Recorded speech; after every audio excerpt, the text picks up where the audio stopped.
Fala, gente, professor Davi. O nosso grupo é composto por três pessoas: Diego, Caio Gomes e a Eliane. A gente vai falar aqui sobre o capítulo 7, que tem como tema Geografia e Ecologia da Era Paleozoica. Então, pessoal, já que estamos falando de era paleozoica, é importante a gente saber que a era paleozoica é muito diferente do que a gente se tem hoje, do que a gente conhece hoje. Naquela época, no período paleozoico, os continentes eles estavam em lugares diferentes. E isso resulta em climas diferentes, temperaturas diferentes.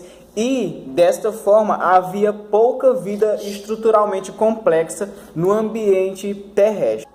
Como exemplo, a gente tinha naquela época plantas bem primitivas, como, por exemplo, as cavalinhas, musgos e fetos. Essas plantas evoluíram. Com a evolução dessas plantas, houve uma modificação no solo, que o solo ele começou a aprisionar dióxido de carbono. Aí sim, lá no período carbonífero e no período permiano, que os tetrápodes começaram a habitar o ambiente terrestre. Assim a gente já tem um ambiente que se tem vida estruturalmente mais complexa do que na era paleozoica. A gente fala isso que é para vocês perceberem que o mundo atual, o que a gente tem hoje de clima, de temperatura, é totalmente diferente do que a gente tinha na era paleozoica.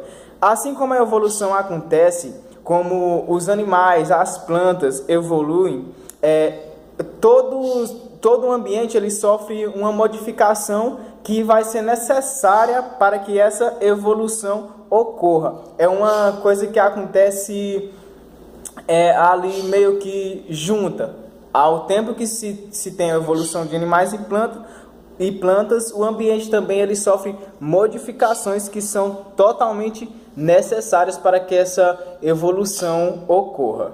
Pessoal, agora que a gente já sabe que a era paleozoica ela é totalmente diferente dessa época recente que a gente vive agora, em relação a condições climáticas, temperatura e tal, agora a gente pode destacar que os vertebrados eles são conhecidos da parte da história da Terra chamada de Éon Fanerozoico. Éon significa um grande, imensurável período de tempo. Este período fanerozoico ele iniciou-se há cerca de 540 milhões de anos e nele está contido os três períodos: paleozoico, mesozoico e cenozoico. O período paleozoico, que é o que a gente viu anteriormente, ele é considerado o mais antigo. O período mesozoico é o que está ali centrado no meio e o período cenozoico é o período mais recente. Essa época mais recente que a gente vive, ela se encaixa ali no período cenozoico.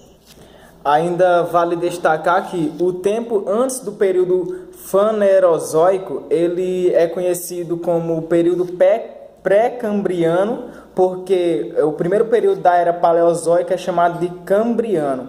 E essa época ela é um marco para o início do fanerozoico. Entretanto, pessoal, o livro ele vai nos dizer que é melhor dividir o período pré-cambriano em dois éons parecidos ou comparáveis ao éon fanerozoico, porque, segundo eles, o período pré-cambriano ele representa 7/8 de toda a história da Terra. Neste caso, dividiríamos em dois éons. O primeiro éon seria o éon arqueano, que se inicia com a formação da Terra há cerca de 4,5 bilhões de anos, e o segundo é o proterozoico, que se iniciou em torno de 2,5 bilhões de anos atrás. Aí é importante lembrar que grande parte dos grandes blocos continentais encontrados no mundo de hoje, ele surgiu exatamente neste período do éon proterozoico. ainda tem dois marcos importantes que eu considerei importante, que eu queria destacar para vocês. Um do éon proterozoico e outro do éon fanerozoico. No caso do éon proterozoico, aconteceu a evolução dos organismos eucariotes que dependem do oxigênio para a respiração. Então esse é um marco do éon proterozoico. Já no éon fanerozoico ocorreu uma grande mudança biótica, que era a evolução de formas capazes de secretar partes esqueléticas calcárias, no caso que contém cálcio.